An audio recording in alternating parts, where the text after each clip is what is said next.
el estudio sobre el Espíritu Santo. Para muchas personas hablar acerca del Espíritu Santo es hablar de milagros. Pero ya hemos aprendido que el Espíritu Santo ciertamente tiene poder sobrenatural, milagroso, y puede dar este poder cuando es su voluntad. No obstante, hay mucho que el Espíritu Santo hace que no incluye ninguna manifestación de poder milagroso.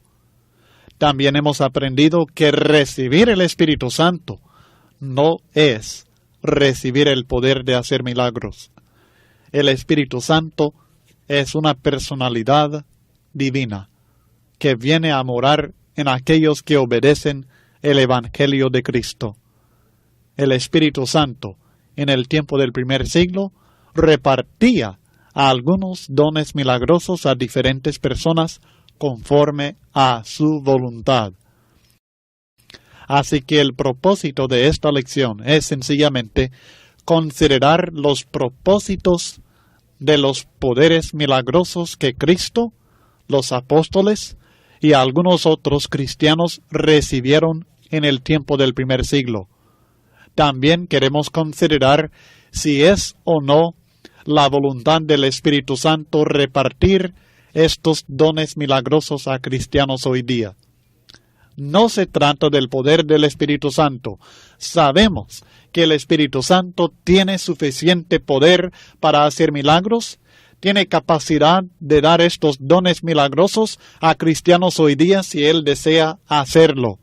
Él tiene el mismo poder hoy que tenía en aquel tiempo, así como Jesucristo es el mismo ayer y hoy y por los siglos, según Hebreos 13, versículo 8.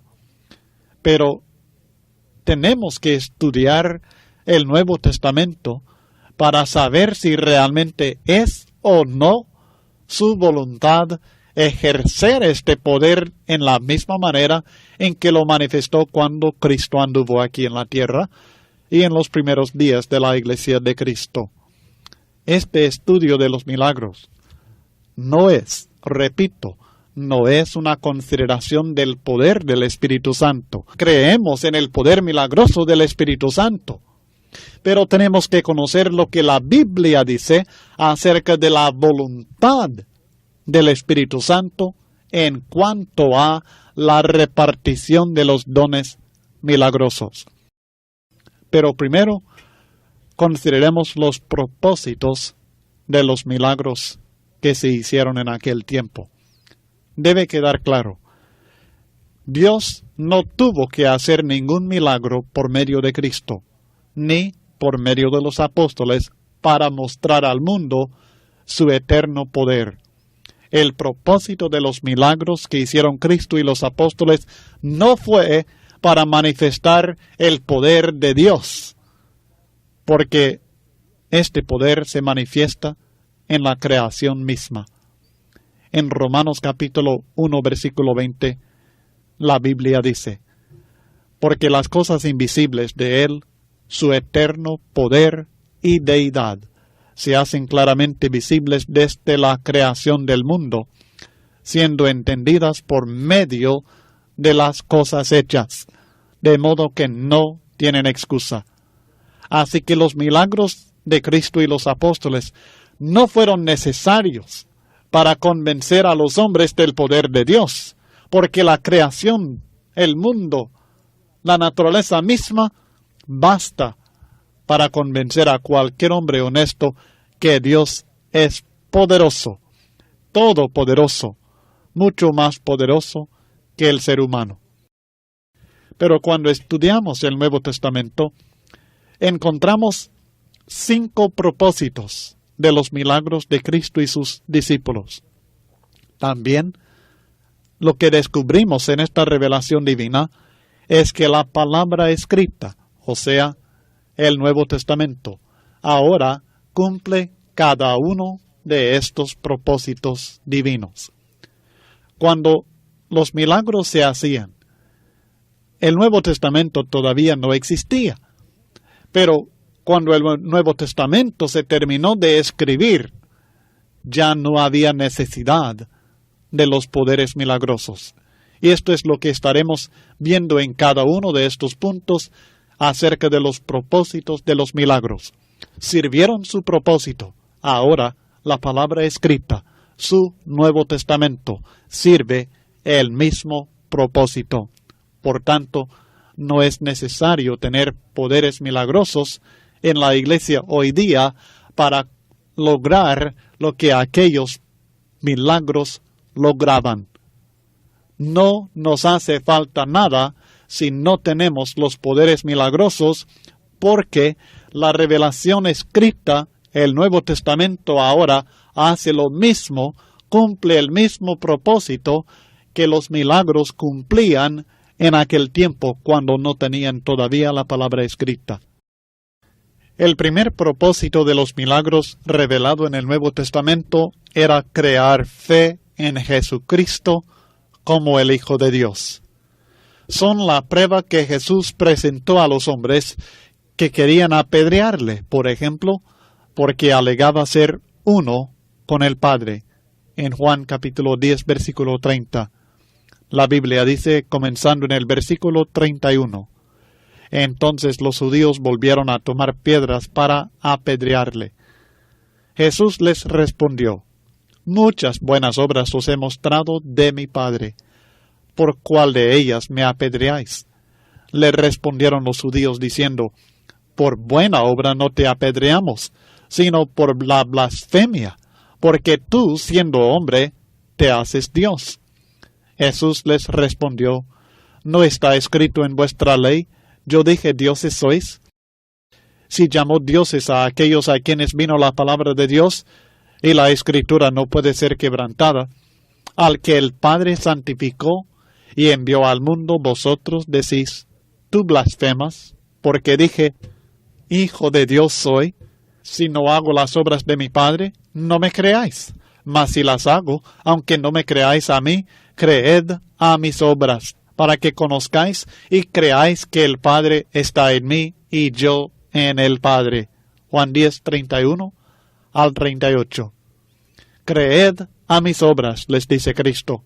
Creed a las señales que he hecho, para que conozcáis, para que creáis que el Padre está en mí y yo en el Padre.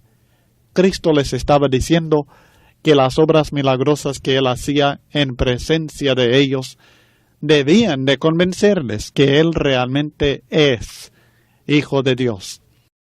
En muchas ocasiones, el apóstol Juan nos explica que exactamente esto fue el efecto de los milagros de Cristo en los hombres. Los hombres creyeron en Él por ellos. En Juan capítulo 2, versículo 23, por ejemplo, dice el texto bíblico, estando en Jerusalén en la fiesta de la Pascua, muchos creyeron en su nombre, viendo las señales que hacía. Vieron las señales que hizo Cristo y como resultado, creyeron muchos de ellos.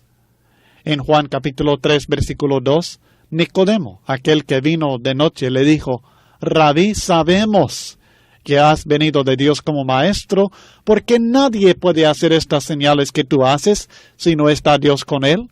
Se convencieron, dice Nicodemo, que realmente era de Dios, porque las señales que estaba haciendo probaron que realmente Dios estaba con él. Y en Juan capítulo 9, versículos 32 y 33, un ciego que Cristo había sanado declaró, desde el principio no se ha oído decir que alguno abriese los ojos a uno que nació ciego. Si éste no viniera de Dios, nada podría hacer.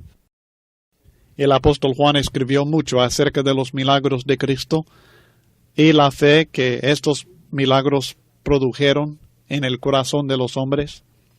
Pero al final de su libro, el apóstol Juan nos explica que el Espíritu Santo le había inspirado a escribir este libro con un propósito específico, con el propósito específico de convencer a los hombres de la divinidad de Jesucristo.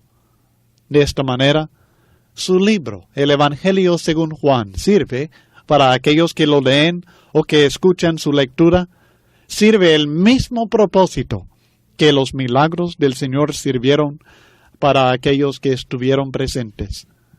La Biblia dice en Juan capítulo 20, versículos 30 al 31. Fíjese bien en este texto. Hizo además Jesús muchas otras señales en presencia de sus discípulos, las cuales no están escritas en este libro, pero éstas se han escrito para que, con este fin en mente, con este propósito, se han escrito para que creáis que Jesús es el Cristo, el Hijo de Dios, y para que creyendo tengáis vida en su nombre. Fíjese bien, el propósito de los milagros que Cristo obró era crear fe en Él como el Hijo de Dios. Y esto fue el resultado. Pero ahora el apóstol Juan nos está diciendo que la historia escrita de estos mismos milagros ahora cumple el mismo propósito. No es necesario que Cristo venga a tierra nuevamente a hacer milagros para que nosotros tengamos fe en Él y así heredemos la vida eterna. Esta fe que salva puede ser creada en nosotros simplemente por leer la palabra de Dios que nos narra a algunos suficiente cantidad de los milagros de Cristo. Nos narra el texto bíblico bastantes milagros de Cristo para que tengamos fe en Él y para que creyendo tengamos vida en su nombre, y por esto se escribió. En Romanos 10:17, Pablo dijo, la fe viene por el oír, y el oír por la palabra de Cristo. La fe se produce ahora mediante el escuchar o leer la palabra de Dios, escrita en el Nuevo Testamento. Un segundo propósito de los milagros de Cristo era el de fortalecer la fe de los creyentes. O sea que había discípulos del Señor, como siempre los hay, que tenían fe, pero esta fe tenía que fortalecerse más, ser más fuerte, más poderosa. Tenemos un ejemplo muy claro en la muerte y la resurrección de Lázaro, porque en este caso, en Juan capítulo 11, nuestro Señor Jesucristo resucitó a Lázaro para aumentar la fe de sus discípulos. El texto dice, Juan 11, versículos 11 al 15. Dicho esto, les dijo después, nuestro amigo Lázaro duerme, mas voy para despertarle. Dijeron entonces sus discípulos, Señor, si duerme, sanará. Pero Jesús decía esto de la muerte de Lázaro, y ellos pensaron que hablaba del reposar del sueño. Entonces Jesús les dijo claramente, Lázaro ha muerto, y me alegro por vosotros de no haber estado allí para que creáis. Mas vamos a él. O sea que ellos ya tenían cierta fe, pero al ver la resurrección de Lázaro, ellos iban a tener una fe más grande, una fe que iba a aumentar al ver la señal que Cristo iba a obrar en esta ocasión. Así que Cristo hizo esta señal en presencia de ellos, específicamente para beneficio de ellos, para que creciera su fe. Claro que hubo otros motivos, pero también sirvió para aumentar la fe de los discípulos. Pero ahora, las Escrituras, el Nuevo Testamento, sirve el propósito de aumentar nuestra fe y hasta perfeccionarnos en nuestra vida espiritual. Por medio de las Escrituras, lo escrito, podemos prepararnos para toda buena obra. Podemos llegar a ser maduros en nuestra fe en Cristo. En 2 Timoteo capítulo 3, versículos 16 al 17, el apóstol Pablo escribe algo muy importante acerca del propósito de las Escrituras Sagradas. Y nos está señalando que ahora cumplen el propósito que antes se cumplió por medio de señales milagrosas. Toda la Escritura es inspirada por Dios y útil para enseñar, para redarguir, para corregir, para instruir en justicia, a fin de que el hombre de Dios sea perfecto, enteramente preparado para toda buena obra. El texto dice que la Escritura es adecuada para enseñarnos, redarguirnos, corregirnos, instruirnos, perfeccionarnos, prepararnos enteramente, completamente, para toda buena obra. Ver algún milagro de Cristo no lograría para nosotros nada que no se logra ya por medio de las Sagradas Escrituras. No necesitamos milagros para fortalecer nuestra fe hoy día, porque ahora, por medio de las Sagradas Escrituras, en su forma completa, podemos alcanzar el colmo de la fe y la salvación eterna que Dios nos da por fe y para fe. Además de estos dos propósitos, en los primeros días de la Iglesia, los milagros sirvieron el propósito de identificar a los apóstoles de Cristo como siervos y mensajeros de Dios. Es como si fueran cartas credenciales que aseguraban que los apóstoles realmente habían sido enviados por el Señor y que tenían la autoridad de dar instrucciones en la iglesia del Señor. Así que desde los primeros días de la iglesia, los apóstoles hacían señales, o sea, milagros, que señalaban la autoridad de ellos y la aprobación de Dios sobre sus enseñanzas. En Hechos capítulo 2, la Biblia nos dice en los versículos 42 y 43, y perseveraban en la doctrina de los apóstoles, en la comunión unos con otros, en el partimiento del pan y en las oraciones.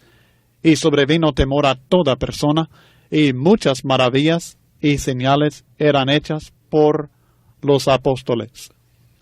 Pablo consideró las señales que él había hecho en la presencia de los cristianos en Corinto como pruebas de su apostolado. En 2 Corintios, él presenta una defensa de su apostolado. Y en el versículo 12 del capítulo 12 de 2 Corintios, él declara: con todo, las señales de apóstol han sido hechas entre vosotros en toda paciencia por señales, prodigios y milagros. Las obras milagrosas que él hizo sirvieron como señales, aprobándolo a él como apóstol de Cristo Jesús.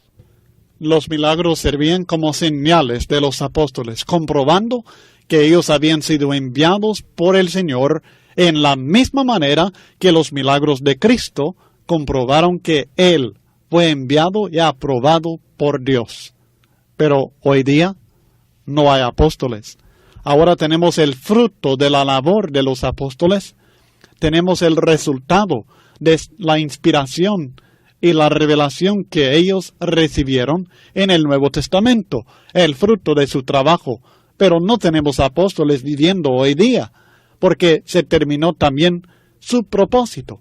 Ellos cumplieron su ministerio. Por tanto, ya no hay señales de apóstol ni necesidad de ellas. Otro de los propósitos por dar dones milagrosos en el tiempo del primer siglo era para revelar el mensaje de Dios en toda su perfección y dejarlo escrito para todas las edades.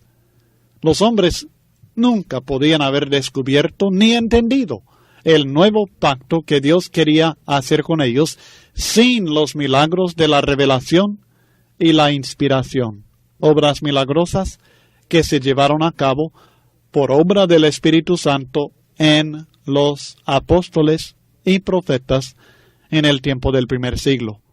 El apóstol Pablo habla en 1 Corintios capítulo 2, versículos 6 al 16, acerca de estas dos obras, la revelación y la inspiración, y su importancia en la obra de Dios en aquel tiempo, importante también para nosotros hoy día. En cuanto al milagro de la revelación y la inspiración que fueron dadas a los apóstoles y profetas de Cristo en el tiempo del primer siglo, El apóstol Pablo declara en 1 Corintios capítulo 2, versículos 6 al 16. Sin embargo, hablamos sabiduría entre los que han alcanzado madurez, y sabiduría no de este siglo, ni de los príncipes de este siglo que perecen, mas hablamos sabiduría de Dios en misterio, la sabiduría oculta, la cual Dios predestinó antes de los siglos para nuestra gloria, la que ninguno de los príncipes de este siglo conoció, porque si le hubieran conocido, nunca habrían crucificado al Señor de gloria. Antes bien, como está escrito, cosas que ojo no vio, ni oído oyó, ni han subido en corazón de hombre, son las que Dios ha preparado para los que le aman. Pero Dios nos las reveló a nosotros por el Espíritu. Por aquí nos presenta primeramente la revelación de la voluntad de Dios, cosa que el hombre jamás hubiera descubierto, cosa que el hombre no conocía, cosas que ojo no vio, ni oído oyó, ni han subido en corazón de hombre. El plan de salvación presentado en el Evangelio de Cristo. A esto se refiere. No está hablando del cielo, está hablando del plan de salvación, de la sabiduría de Dios, el misterio de Dios, la sabiduría oculta, la salvación en Cristo, la predicación del Evangelio. Y estas cosas fueron reveladas a los apóstoles en el tiempo del primer siglo como milagro de Dios por el Espíritu Santo. Siguiendo la lectura en 1 Corintios 2, versículo 10. Pero Dios nos las reveló a nosotros por el Espíritu, porque el Espíritu todo lo escudriña, aun lo profundo de Dios. Porque ¿quién de los hombres sabe las cosas del hombre, sino el Espíritu del hombre que está en él? Así tampoco nadie conoció las cosas de Dios, sino el Espíritu de Dios. Y nosotros no hemos recibido el Espíritu del mundo, sino el Espíritu que proviene de Dios, para que sepamos lo que Dios nos ha concedido. Ahora, ha hablado de la revelación por medio de la obra del Espíritu Santo. Ahora pasa, en las siguientes palabras, a hablar de la inspiración, lo cual también hablamos. No solamente supieron lo que Dios nos ha concedido, sino que también lo hablaron, lo cual también hablamos, no con palabras enseñadas por sabiduría humana, sino con las que enseña el Espíritu. Ellos no hablaron conforme a sus propias palabras. Ellos no hablaron conforme a la sabiduría que ellos mismos tenían. Hablaron las palabras exactas que el Espíritu Santo les enseñó. O sea que el Espíritu Santo les dio las palabras para explicar las enseñanzas, la revelación que Dios les había dado por el Espíritu. Por esto dice, acomodando lo espiritual a lo espiritual. Palabras espirituales a conceptos o verdades espirituales. Así que recibieron la revelación de Dios para conocer ellos. Y luego el Espíritu les inspiró, dándoles las palabras adecuadas para comunicar la verdad que ellos habían conocido por revelación divina. Siguiendo la lectura, pero el hombre natural no percibe las cosas que son del Espíritu de Dios, porque para él son locura y no las puede entender, porque se han de discernir espiritualmente. En cambio, el espiritual juzga todas las cosas, pero él no es juzgado de nadie. Porque ¿quién conoció la mente del Señor? ¿Quién le instruirá? Mas nosotros tenemos la mente de Cristo. Quiero enfocar 3 puntos muy importantes que aprendemos de esta lectura bíblica. Primeramente, que era imposible que los hombres descubrieran el plan de Dios contenido en el Nuevo Testamento de Cristo, o sea, el Evangelio. No lo podían descubrir. Segundo, cuando Dios tomó esto en cuenta, Él decidió revelar este mensaje del Evangelio a los apóstoles y profetas de Cristo en el tiempo del primer siglo. Y tercero, estos mismos hombres, apóstoles y profetas de Cristo, fueron inspirados por el Espíritu Santo. O sea que ellos recibieron las palabras exactas que debían hablar y escribir para que este mensaje que ellos recibieron por revelación fuera comunicado a todos los hombres sin lugar a error humano. Así que cuando leemos lo que está escrito en el Nuevo Testamento, estamos leyendo la palabra de Dios, las palabras exactas que Dios quería que fueran reveladas. 1 Corintios 14:37 dice, si alguno se cree profeta o espiritual, reconozca que lo que os escribo son mandamientos del Señor.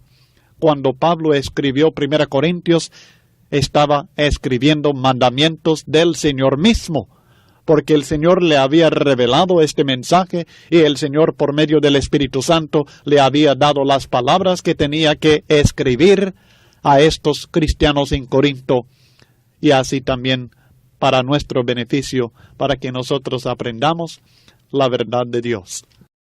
Este milagro del Espíritu Santo fue necesario para revelar a los hombres la voluntad de Dios.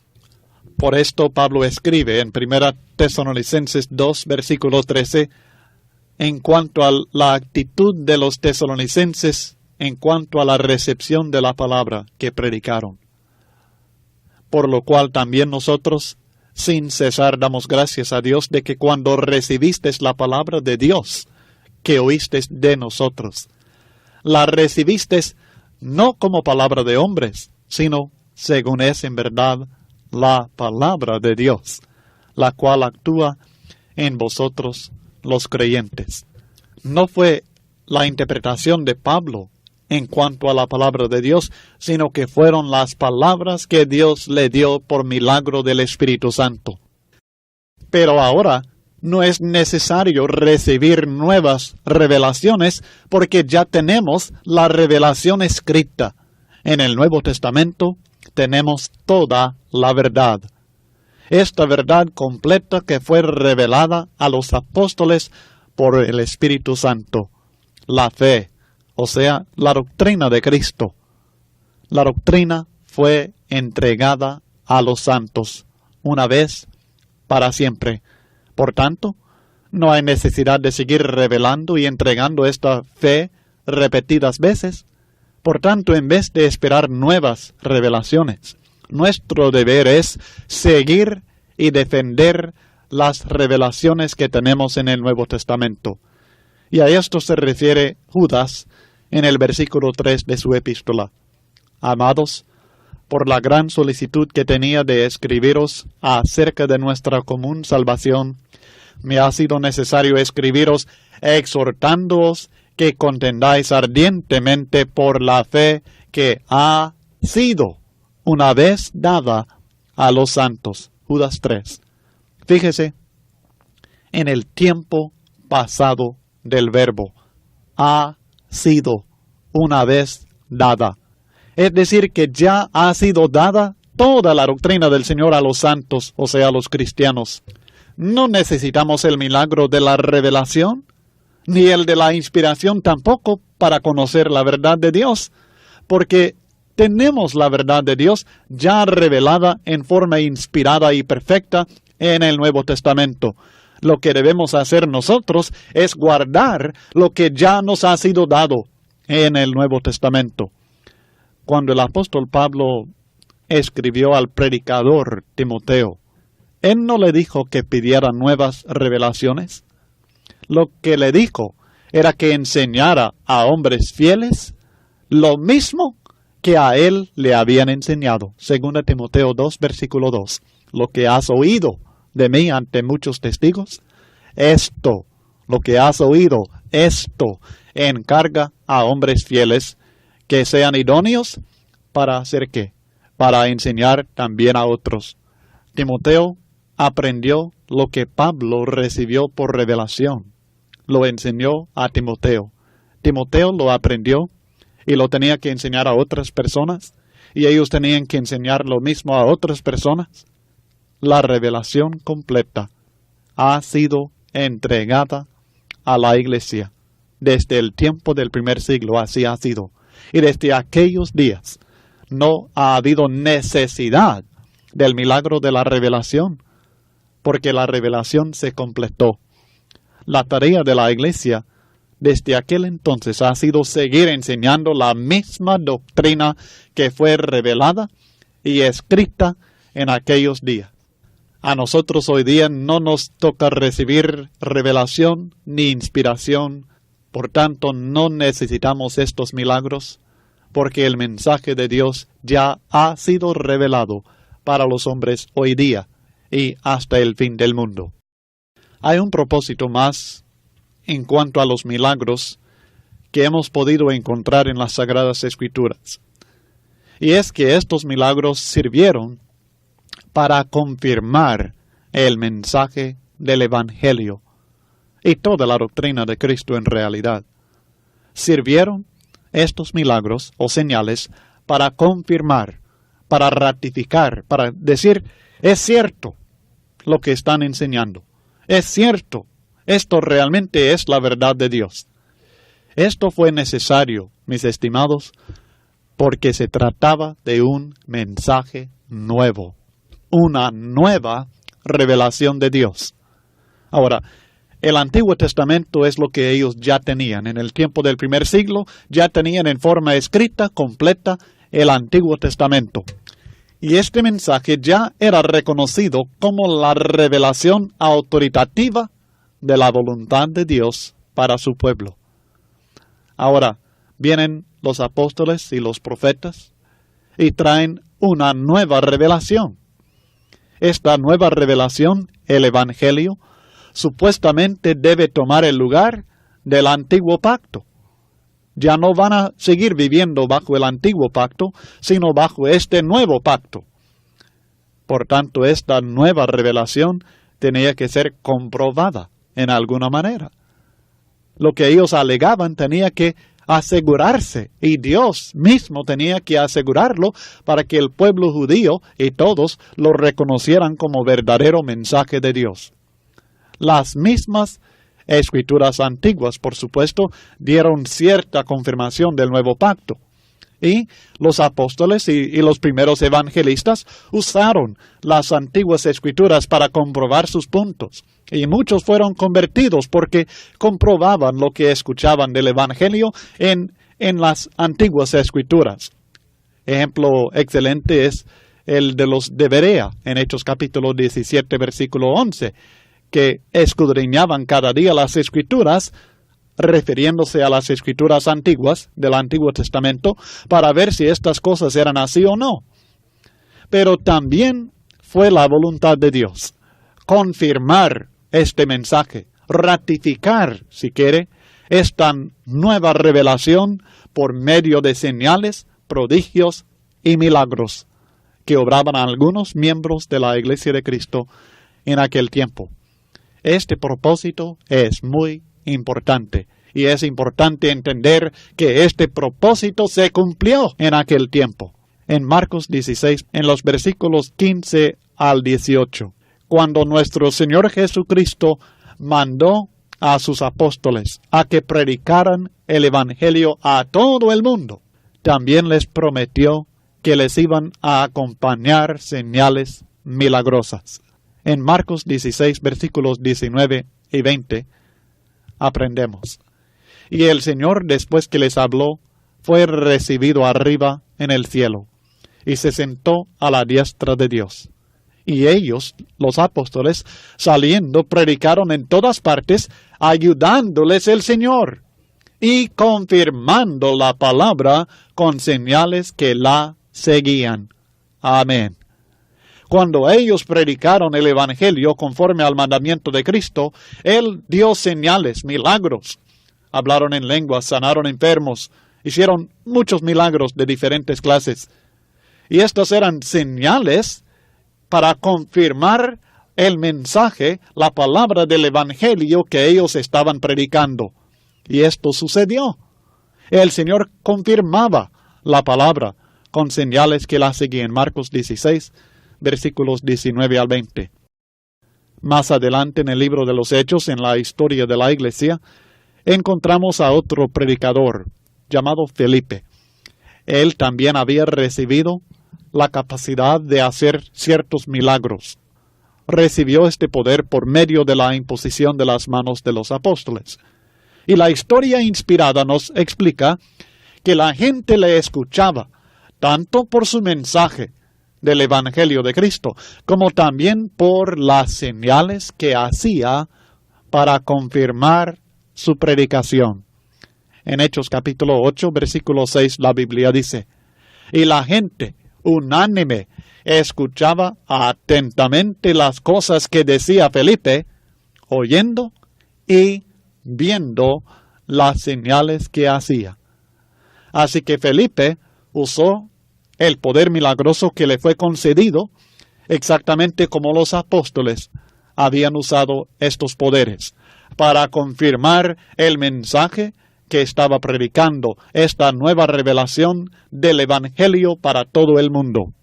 El don de hablar en lenguas es uno que recibe mucho énfasis hoy día, pero debemos entender que la confirmación del mensaje de Dios fue también el propósito principal de este don de hablar en lenguas.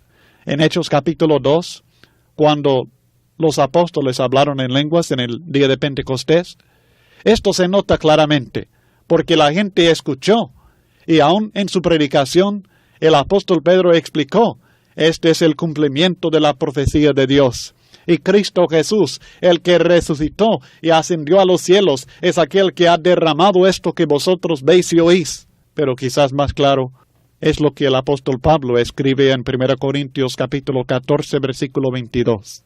Así que las lenguas son por señal, no a los creyentes, sino a los incrédulos. Pero la profecía no a los incrédulos, sino a los creyentes. Es decir, que el hablar en lenguas era como una señal para que los incrédulos creyeran que el mensaje que se estaba predicando realmente era de Dios. Sirvieron para confirmar la palabra del Evangelio.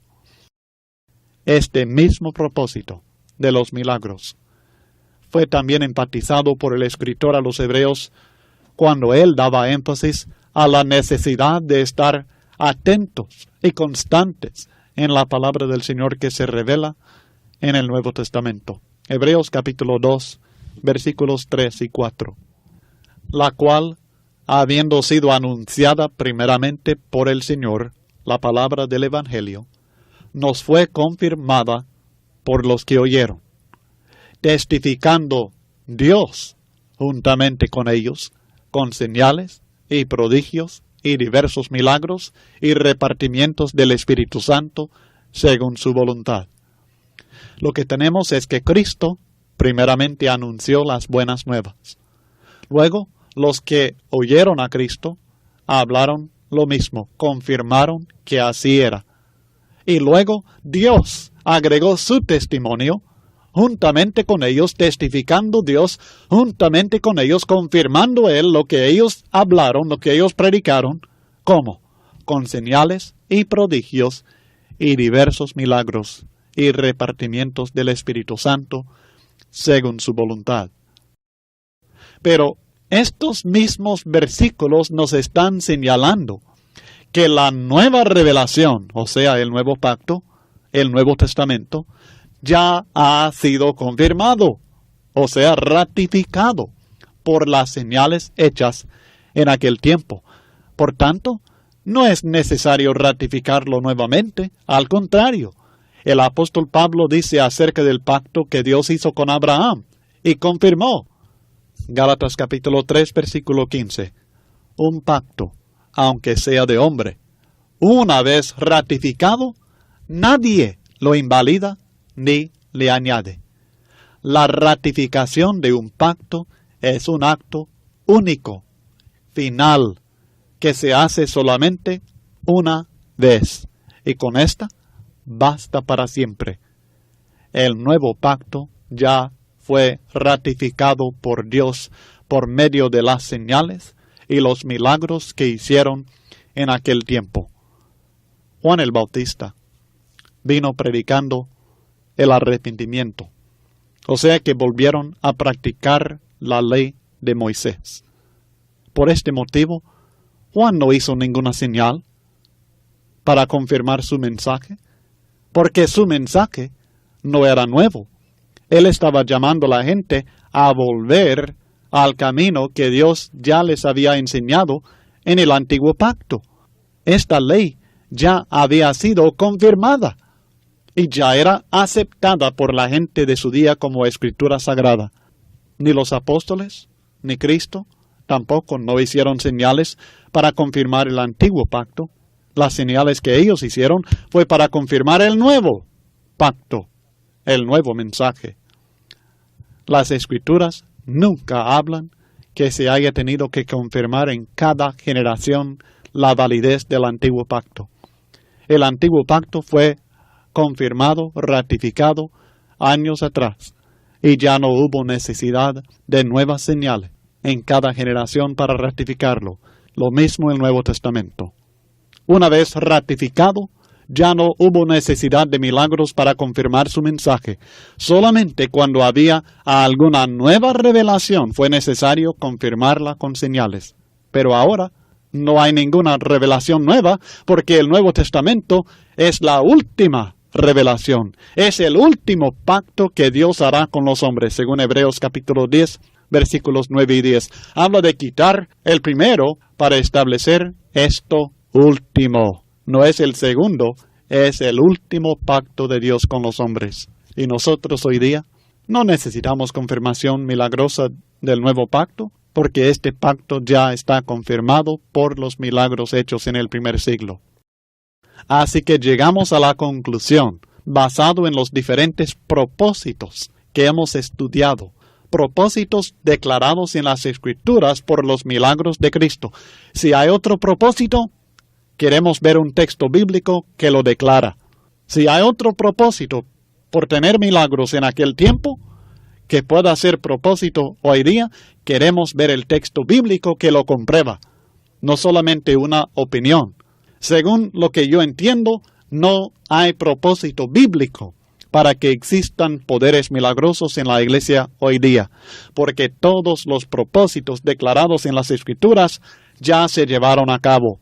Y todos estos propósitos se cumplen en una u otra manera por la Biblia, que contiene la completa y la perfecta revelación de la voluntad de Dios para los hombres hoy día.